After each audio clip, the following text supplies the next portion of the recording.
Good day to everyone. I am Dr. Mike Hamiana, together with Dr. Mark Hosaka, and we will be discussing working capital management in the healthcare industry. The objective is to discuss what is working capital management, its importance, and applicable strategies. We will also discuss operation cycle, cash conversion cycle, and revenue cycle in healthcare.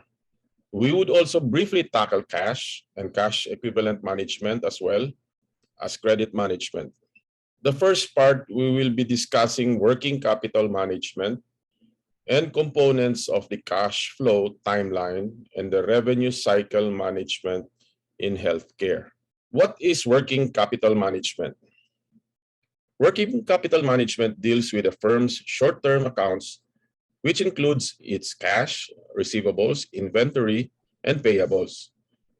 It is also called current accounts management, which is the management of a firm's current assets and liabilities.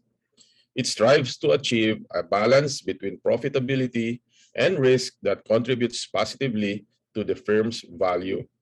It is concerned about the concept of risk and return trade-off, where the higher the risk, the return should also be higher. One key idea to bear in mind is that current assets are the least profitable assets of the company. Because current assets involves lower return, it also has the lower risk. In particular, it has lower default risk, which is the risk that the company cannot pay its maturing obligation or hindi makabayad ng utang. This is because you can use your current assets to pay for your debt obligation. And the more current assets you have, the more liquid your company is. When we talk about liquidity, it is the capacity of a company to pay its current obligations. So remember, profitability is inversely related to liquidity. To determine the net working capital of a company, you need to deduct its current liabilities to its current assets. This asset side of the working capital balance sheet includes cash and short-term investment, inventories, and account receivables or payments due from customers. The liability side includes accounts payable, which are payments the firm must make to suppliers, short-term borrowings, income taxes due, and the current part of the long-term debt, that is principal payments that come due in next 12 months. Two concepts we need to discuss in the cash flow timeline of a firm is its operating cycle and cash conversion cycle. The operating cycle is the length of time in which the firm purchases inventories, sells it, and receives cash from sales. The length of time between purchasing the inventory and selling the inventory is known as days inventory or average sale period. This is where you convert the inventory into another asset such as cash or accounts receivable. Days account receivable or average collection period is the period from the sale of inventory to the time where the payment is collected. Average collection period answers the question, gaano ka ba katagal maningil? While the average sale period answers, gaano ka ba talaga katagal makabenta? If we combine the two, then we get the operating cycle of a firm. Cash conversion cycle is the length of time between paying for the working capital and collecting cash from sale of inventory. Unlike the operating cycle, which starts from purchasing the inventory, the cash conversion cycle starts at the time where the firm pays for its inventory. Both cycles end with the firm's collection of cash. However, the cash conversion cycle starts with a cash transaction and ends with a cash transaction as well. The length of time between purchasing an inventory and paying for the inventory is called days account payable or average payment period. Cash conversion cycle is computed as the operating cycle minus the days AP. The cash conversion cycle is the basis for how much investment will be allocated in the firm's capital. Cash conversion cycle also determines the length of time the funds are tied up in working capital. A lengthening cycle can indicate that the firm is having trouble moving inventory, or collecting on its receivables. That is why the goal of the company is to shorten the cash conversion cycle. To illustrate this, assuming that on November 1, bumili ka ng inventories on account worth 200,000 pesos. Then, on November 4, nabenta mo yung inventory mo ng 350,000 pesos. November 6, binayaran mo yung inventory mo. Then, November 10, nakakolekta ka ng bayad sa benta mo.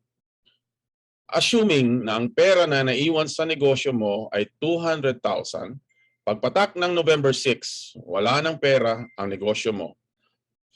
From November 6 to November 10, wala pera negosyo mo, you need to invest cash 4 days, which is your cash conversion cycle. This is evident if you compute it. Cash conversion cycle is operating cycle minus days AP. Operating cycle is days inventory plus days AR minus days AP. Days inventory is purchasing and selling inventory. Kailan siya nabili? November 1. Kailan mo nabenta? November 4.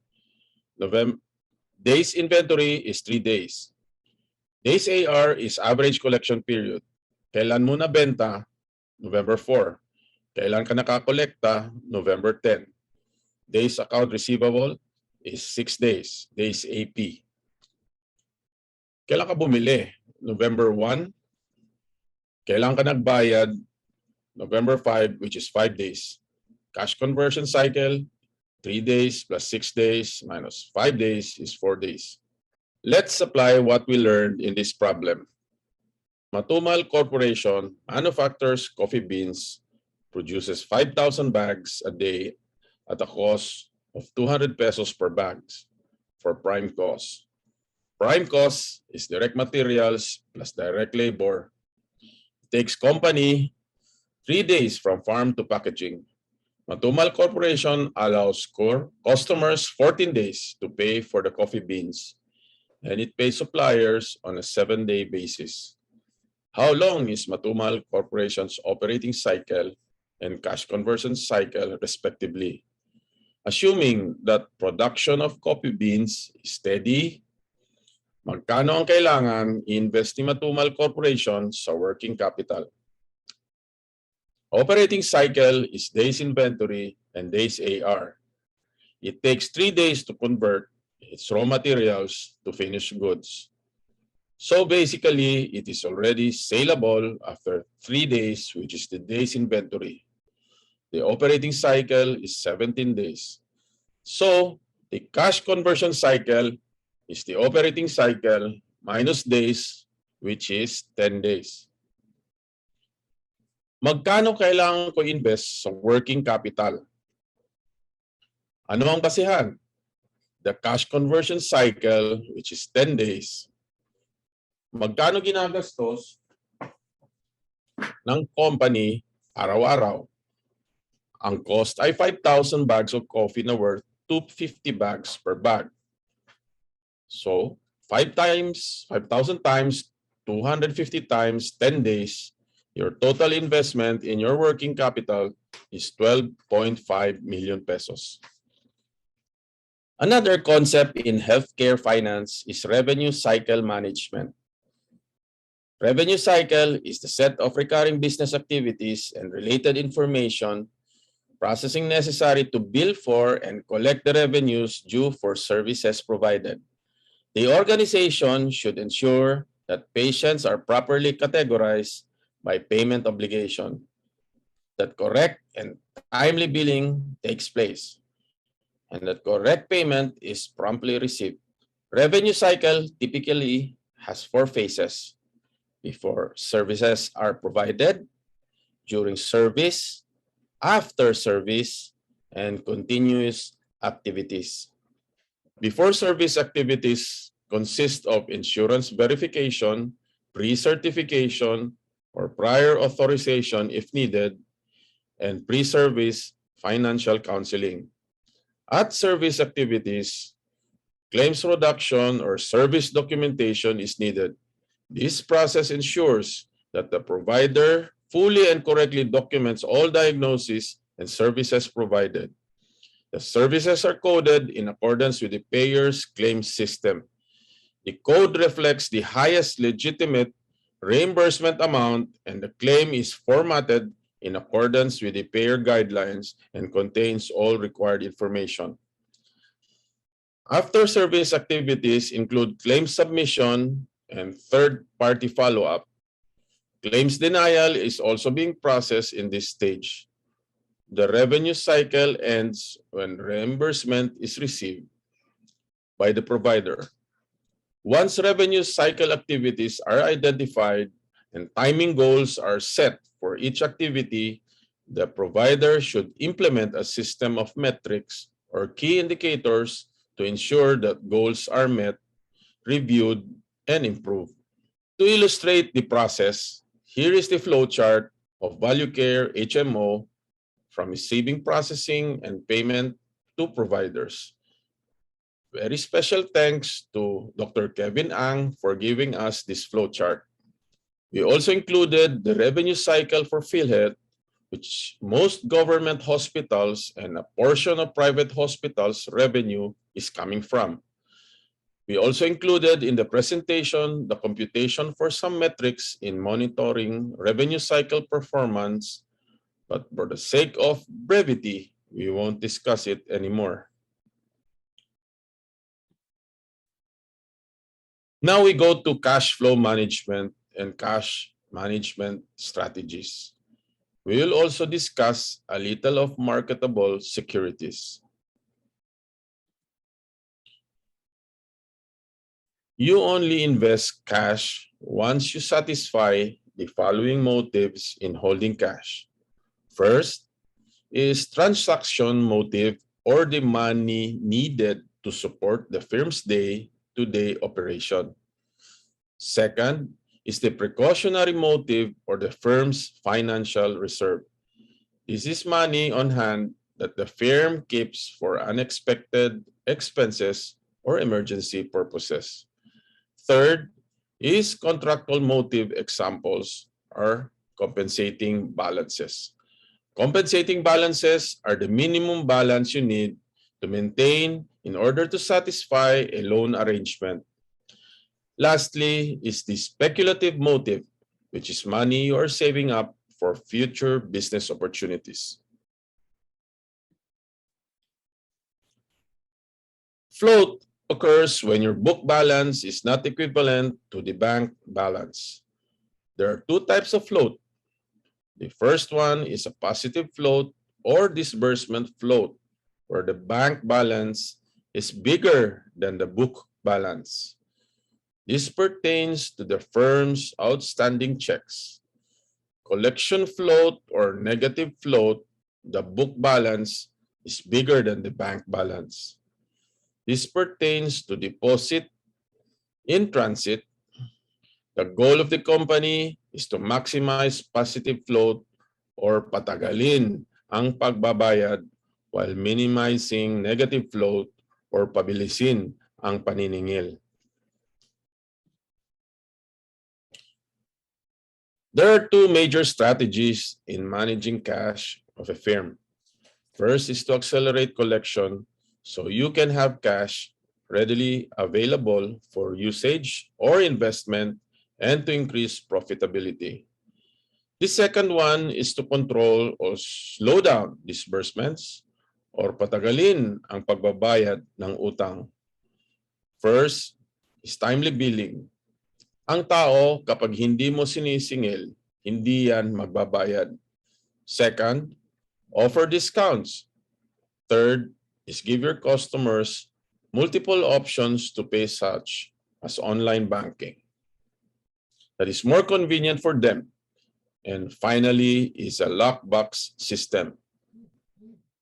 When we talk about stretch payables, meaning if you can delay payment unless there is a penalty.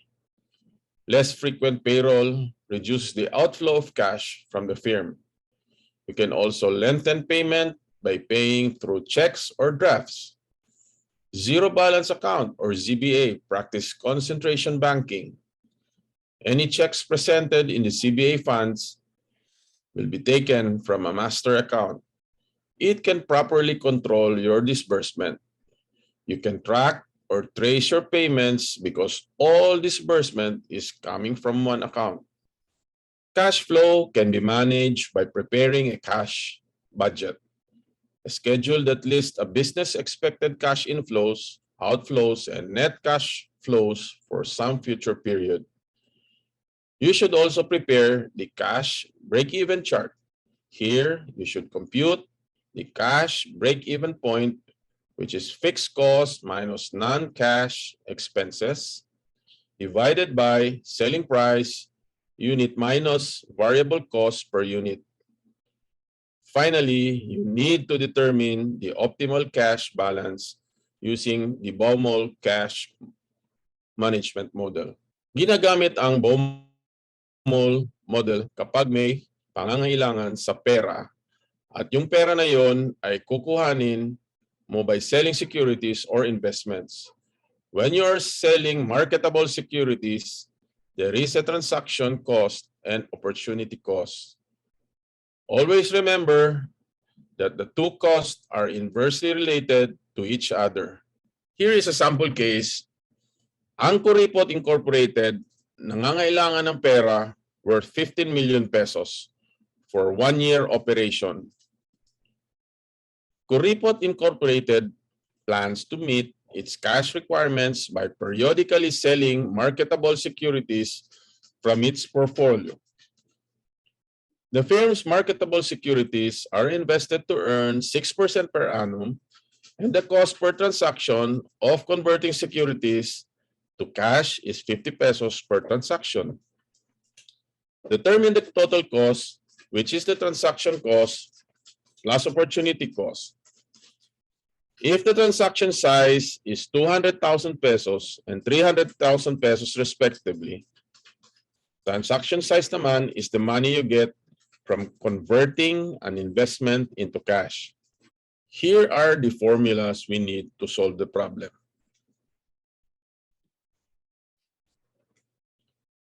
If your transaction size is 200,000, the total cost is 9,750 pesos.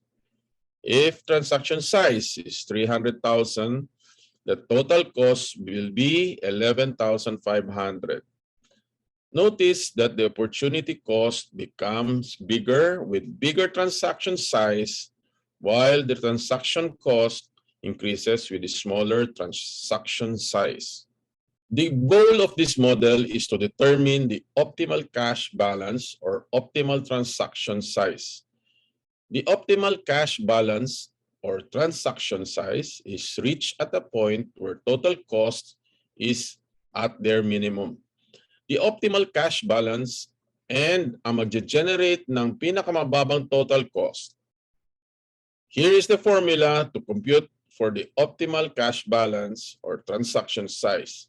Using the formula, we arrive at 158, 113, and 90 cents as the optimal transaction size that would yield the lowest total cost. Marketable securities are money market instruments that can easily be converted to cash. They are also called cash equivalents. Examples are government securities like treasury bills or CBCI, commercial paper, certificate of deposits, or money market fund. The purpose of holding cash equivalents is in an interest earning substitute. It is also a fund accumulated to meet a specific, large, near-term obligation. Marketable securities have interest rate risk. Default risk refers to the probability that interest and principal will not be paid in the promised amounts on the due dates or will not be paid at all. Marketability refers to how easy it is to convert an asset to cash. Interest earned on money market securities are still taxable. We will briefly touch credit management by discussing credit management, credit policy, and collection policy. Here are important things to consider in credit management. Trade credit are credit to other firms, while credit granted to consumers is called consumer credit. The typical sequence for credit is the credit sale is made. The customer sends a check to the firm deposits the check, and finally the firm's account is credited for the amount of the check. Terms of sale can be done without credit, such as cash on delivery, cash before delivery, or progress payments. Repetitive sales to customers are almost always made on an open account. Commercial drafts are a more formal type of open account. If a firm decides to grant credit to its customers, it must establish procedures for extending credit and collecting. The terms of sale establish how the firm proposes to sell its goods and services. Credit analysis is the process of determining which customers will pay or will not pay. Collection policy details how the firm will collect payments.